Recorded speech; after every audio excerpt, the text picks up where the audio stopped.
Okay, let's dive into this. Have you ever stood right in front of a mirror, looked yourself dead in the eye, and completely sworn that today is the day absolutely everything changes? Well, you're definitely not alone. We've all been there. Welcome to This Explainer. Today, we're going to break down the totally universal anatomy of a broken resolution. We're looking at this really fascinating viral micro-narrative from Ayush Moore, and it just perfectly captures that monumental clash between our grand human expectations and, undeniable reality. It's a journey we all know way too well. And honestly, breaking it down like this, it reveals so much about our psychology, our fragility, and just the sheer blind optimism we have when it comes to setting goals. Right off the bat, listen to this bold opening declaration. Now, from here on, I am going to the gym. I mean, it is absolute. It's totally definitive. There is no wishy-washy, I might go, or I should probably try to squeeze it in. No way. This is the classic start to what we can call the fitness hero's journey. The speaker is embarking on this quest with just the absolute utmost seriousness.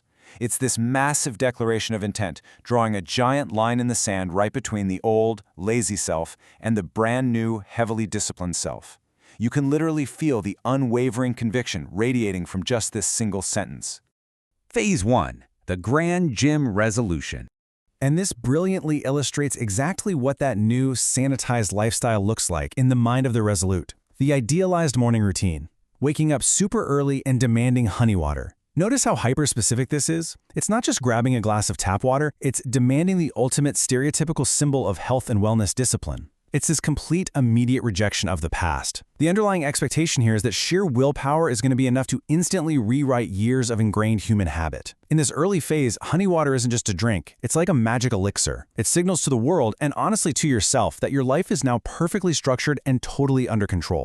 Phase 2. The rules of deprivation.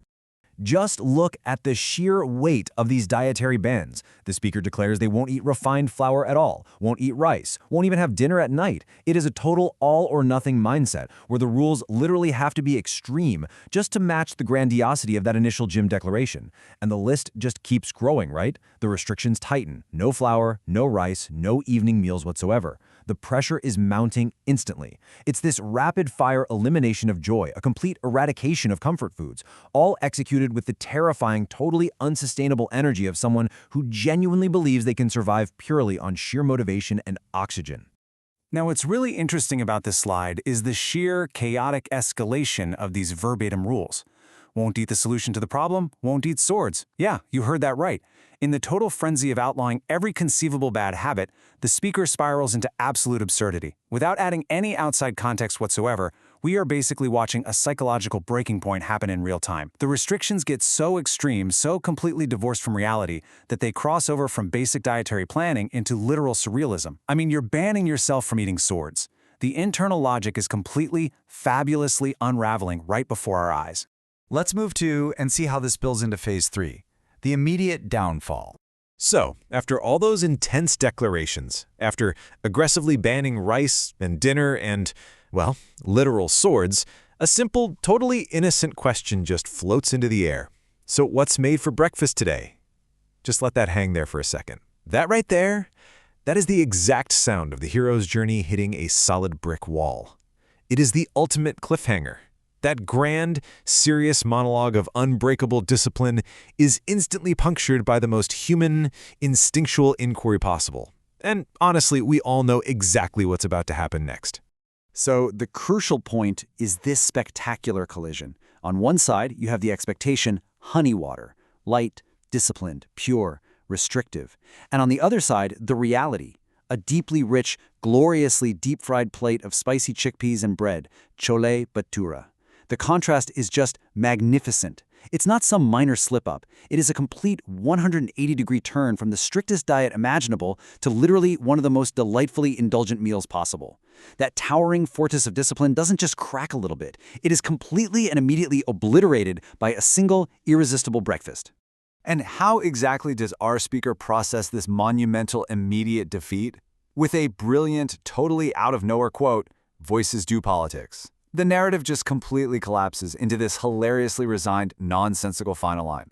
There's zero fight left. There's no attempt to negotiate, no saying, well, I'll eat this, but I'll just work out twice as hard later. No, it is a total, beautiful surrender.